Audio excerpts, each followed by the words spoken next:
Hello, Church in Chichester Diocese.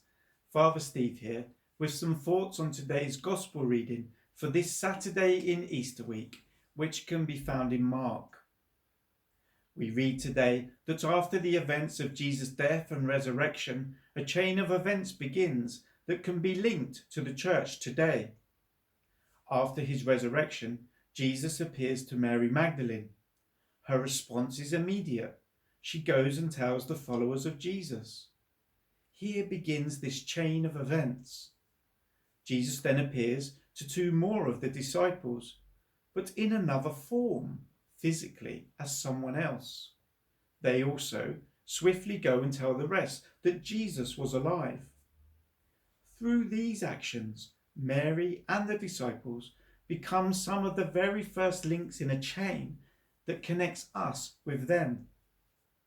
All of us who are members of God's Holy Church are a gold link in a very long chain. Each precious link is a story and a witness to Jesus being alive. Jesus has asked us and every generation to tell his story afresh. He says, "Go into all the world and proclaim the good news to the whole of creation." We know it was in complete humility and obedience to his Father that Jesus sacrificed his life. In servitude to Jesus, we must be compelled to share his great and life-giving message so that all can know, love, and follow Jesus. The Great Commission of Jesus, aka the Greatest Commission, is not a new charge, but an ancient one. In spite of this, the context we live in today is neoteric, and the means we have to fulfill Jesus' charge are different. Throughout history, the Church has always embraced the technology of the day to fulfill the Great Commission. In its infancy, the Church's use of roads enabled the message of the Gospel to spread as never before. In the 15th century, the invention of the Gutenberg press allowed the message of the Gospel to be printed in a word, and again this amplified its spreading across the globe. Today, with digital technology at our disposal, we can accelerate the telling of this story as never before. The hope of Jesus' resurrection can now sweep further into places where it has not yet been heard. In 2020, it pleases Jesus to see his church invigorated by the Holy Spirit, doing what he charged us with 2,000 years ago. Whether it be through the colour and beauty of a sacred Eucharist, so faithfully participated in by so many, or the many Alpha courses that take place each year.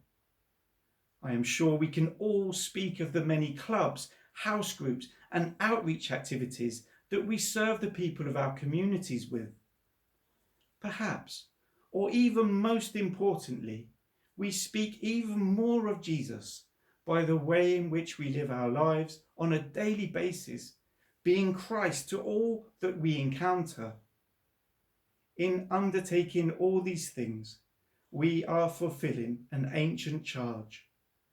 And although this charge has not changed, the context we find ourselves in has changed uniquely. Digital landscapes now provide a space that we are increasingly inhabiting. Social media platforms are a new means of communication and provide a new kind of cohesion for our communities. Through the Holy Spirit, God is inspiring his church to inhabit these vast digital continents to speak of the love of Jesus. It has been a joy and inspiration to see green shoots of evangelism springing up everywhere in these landscapes. In many ways, this health crisis is a game changer. The church has had to fully inhabit the virtual, and in some ways it will never be the same. Church communities are now, and like never before, embracing digital tools for conversing God's message of love. This is happening in many creative and pioneering ways. Remember how Jesus appeared to the disciples in a different form? He is still doing this today, and to many. You only have to Google Jesus and over 1.3 billion results appear. In 2020, there are now three realms in the church's life: earthly, heavenly, and digital. Jesus' charge is ancient: go into all the world. And as the church now enters these vast digital backdrops, something is happening. The spiritual temperature is rising. Like when the sun shines and the temperature climbs only slightly, things begin to grow. In the same way, the snowballing activity of the church in a virtual space is causing the spiritual temperature to rise, and as a result, things are growing. The church begins to grow. Finally, in all that we do, whether spiritual, physical, or virtual, we must always remember that we do so not simply to be liked, but to be obedient to the ancient charge of Jesus. Thank you.